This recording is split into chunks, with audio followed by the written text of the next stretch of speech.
My name is Amara Bennett, and this is the story of how my life was shattered by the man I trusted the most.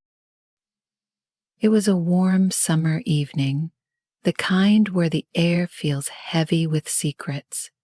I was 18 years old, just stepping into adulthood, with dreams as big as the horizon. My mother, Delilah, was the strongest woman I knew.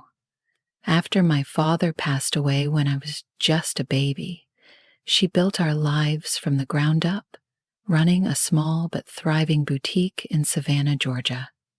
She was my rock, my role model, and the person who taught me how to stand tall, no matter what.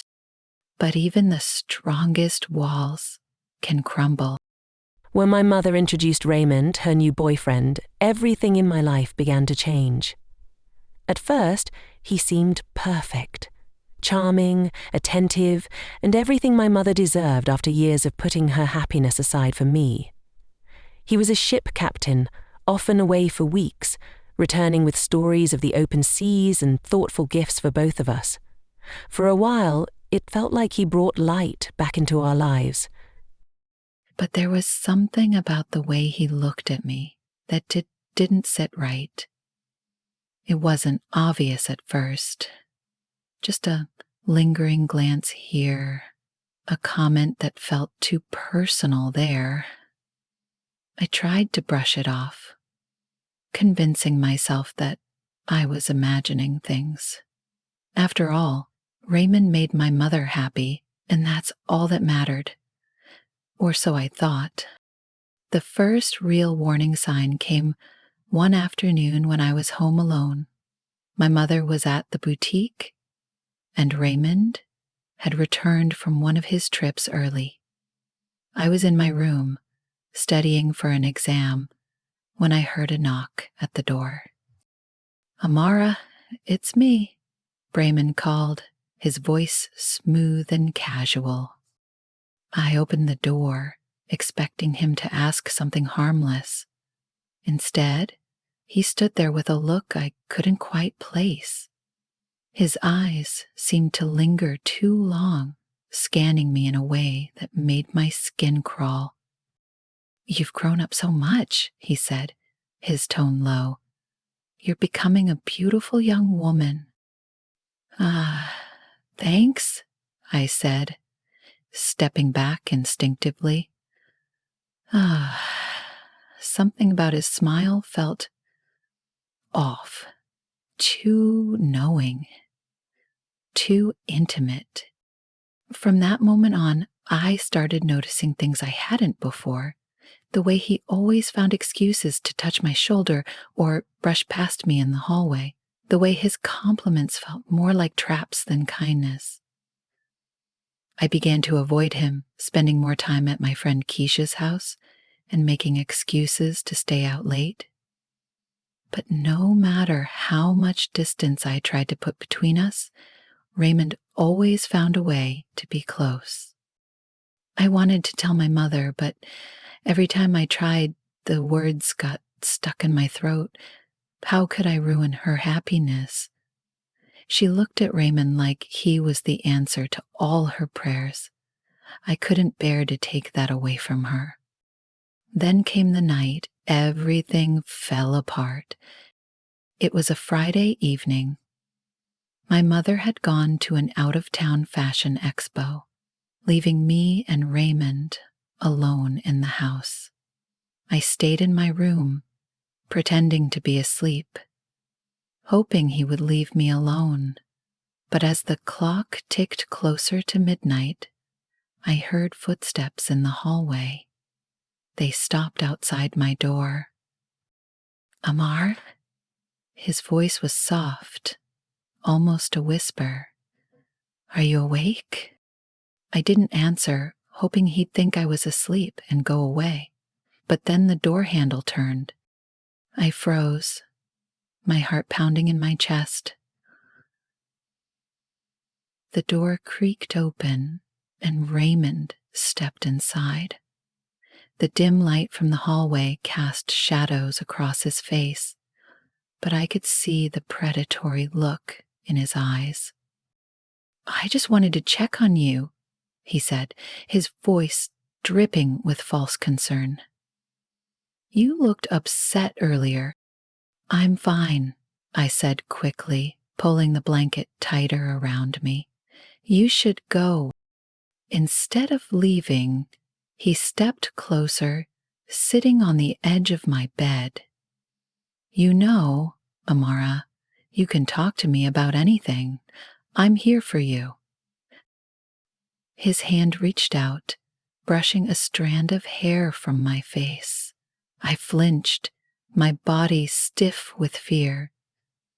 "You can take me out tonight, place on the small bed, and I can take your pain." "Don't touch me," I said, my voice trembling. For a moment, his smile faltered, replaced by something darker. "Amara," he said softly, "you're so beautiful. Do you know that?" "Stop," I said, my voice growing louder. "Get out of my room." But he didn't stop. His hand moved to my shoulder, his grip firm as he leaned closer. "You don't have to be afraid," he whispered. "I won't hurt you." I did the only thing I could think of. I screamed. I screamed so loud I thought the walls would shake. Startled, Raymond jumped back, his face twisted with anger. "What the hell is wrong with you?" he snapped, his voice low and menacing. "Get out," I shouted, my voice breaking. "Get out of my room or I'll call the police." For a moment, he just stood there, glaring at me. Then, without another word, he stormed out, slamming the door behind him. I locked it, my hands shaking so badly I could barely turn the key. I didn't sleep that night. I sat on my bed, clutching my phone, ready to call for help if he came back. But he didn't. The house was eerily quiet, and the hours dragged by like years. The next morning, I told my mother everything. At first, she didn't believe me.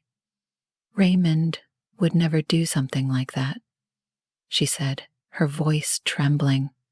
"You must have misunderstood." "Mom," I said, tears streaming down my face. "He came into my room. He touched me. He wouldn't leave." Her face crumpled, and for a moment I thought she was going to defend him again. But then she said, "Oh, I'll take care of it." She confronted Raymond that same day. He denied everything, of course, calling me a liar and accusing me of trying to ruin their relationship. But my mother believed me. She told him to leave and never come back. It wasn't over, though, not for me. The memories of that night haunted me, invading my dreams and turning my safe haven into a place of fear. I started therapy, trying to piece myself back together, but it was a long road. As for Raymond, he disappeared from our lives, but I later learned that he had a history of predatory behavior. My mother and I reported him to the authorities, but by the time they started investigating, he was gone, vanished like smoke. This is my story, and I'm sharing it because I want others to know they're not alone. If you ever feel unsafe, if someone crosses a line, speak up. It's not your fault, and you don't have to carry the burden in silence. The months that followed were the hardest of my life. Even though Raymond was gone, the scars he left behind were still raw and painful. My mother tried her best to support me, but I could see the guilt eating away at her. She blamed herself for not seeing the signs, for letting him into our lives. I kept telling her it wasn't her fault, but deep down, I knew that neither of us would ever be the same. Therapy became my sanctuary. My therapist, Dr. Harris, was a kind and patient woman who helped me navigate the storm inside my head. At first, it was hard to open up. Talking about what happened felt like reliving it, and I wasn't sure I could handle the pain. But Dr. Harris reminded me that healing wasn't about erasing the past. It was about learning to live with it. Amara, she said during one of our sessions, what you went through was traumatic, but it doesn't define you. You're more than what happened to you. Her words stuck with me, and slowly I began to rebuild myself piece by piece. I went back to school, started hanging out with my friends again, and even joined a local community group focused on supporting survivors of abuse. Sharing my story with others who had been through similar experiences was both terrifying and empowering. For the first time, I realized I wasn't alone. But just as I was starting to find my footing, a new wave of fear crashed over me. One afternoon, as I was walking home from the community centre, I felt like I was being watched.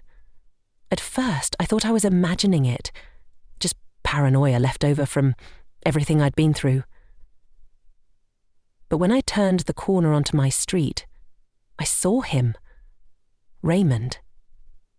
He was standing on the other side of the road, leaning against a car, his eyes fixed on me. My blood turned to ice. I froze, unable to move, unable to breathe. He didn't say anything, didn't make any move toward me. He just stood there, staring. And then, as if he knew exactly how much power he still had over me, he smiled. I ran home as fast as I could, slamming the door behind me and locking every bolt. My hands were shaking so badly I could barely call my mother. When she answered, I could hear the panic in her voice. "Amara, what's wrong?" "It's back," I whispered, my voice barely audible. I saw him. My mother didn't waste a second. She called the police, but by the time they arrived, Raymond was gone. The officers promised to keep an eye on the neighborhood, but there wasn't much they could do without proof that he was a threat. Once again, I felt powerless. Over the next few weeks, Raymond started showing up more often. I'd see him at the grocery store, at the park, even outside my school.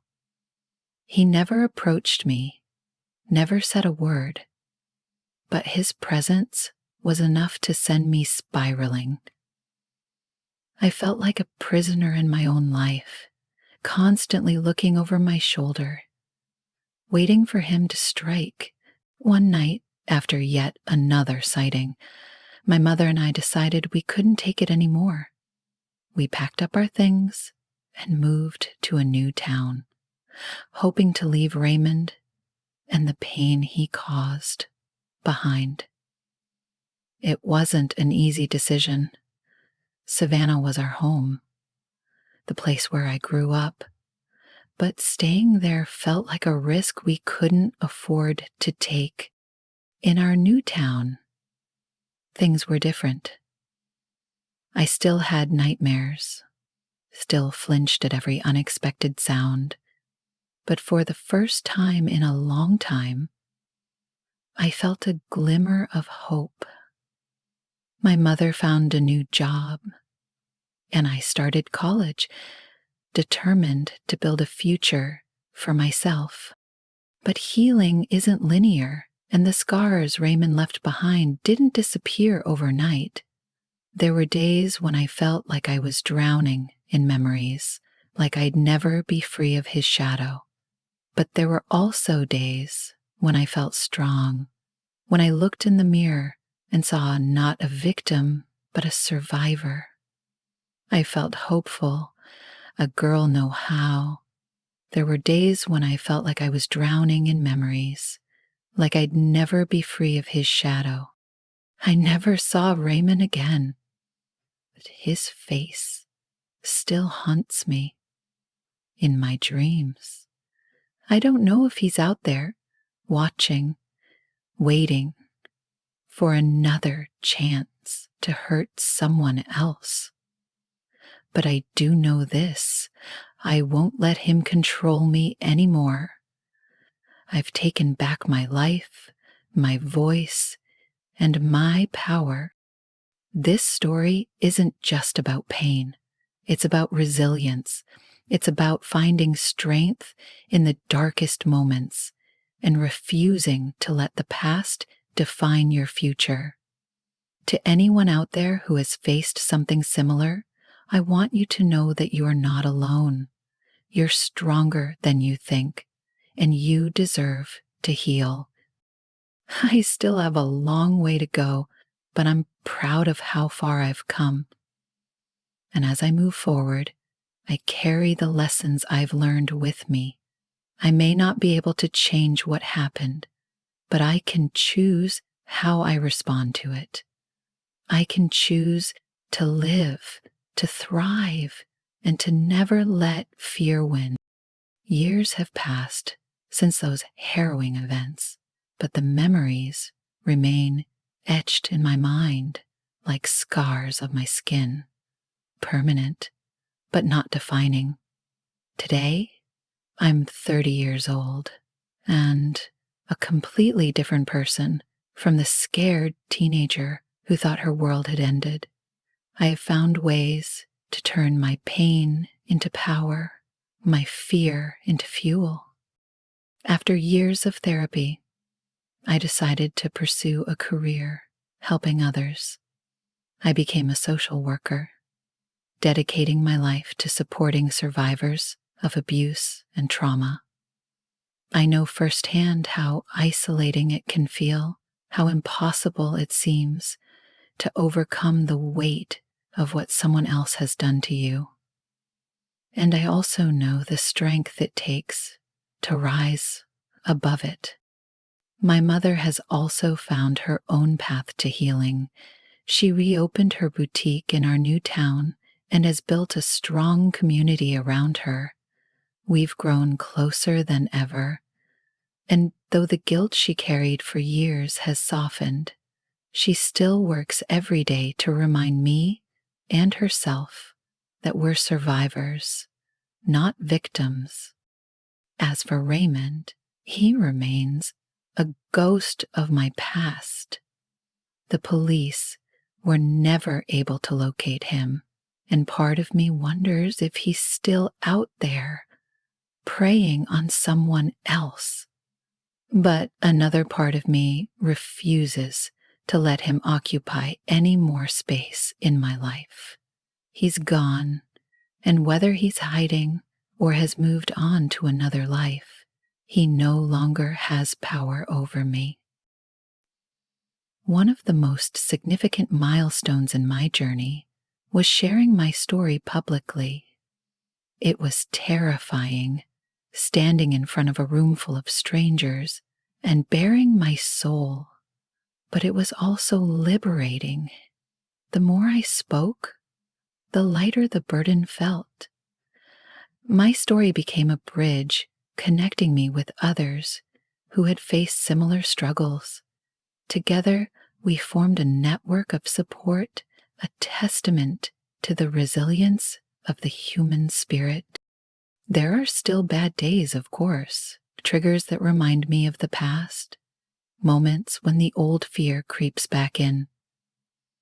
But those moments are fleeting, and they no longer control me. I've learned to confront them head on, to remind myself of the strength I've gained and the life I've rebuilt. Looking back, I can't say I'm grateful for what happened. No one should ever have to endure what I did. But I am grateful for the person I've become in spite of it. I have learned that healing isn't about erasing the pain. It's about learning to live with it, to let it shape you without breaking you. If there's one message I want to leave with anyone reading this, it's this. You are stronger than you think. No matter what you've been through, no matter how dark your days may feel, there is light ahead. Keep fighting for it, keep reaching for it, and know that you are never alone. This is my story, and while it began in darkness, it's ending in hope. Life isn't perfect, and it never will be, but it's mine, and I'm determined to live it fully. Because survivors don't just survive, we thrive.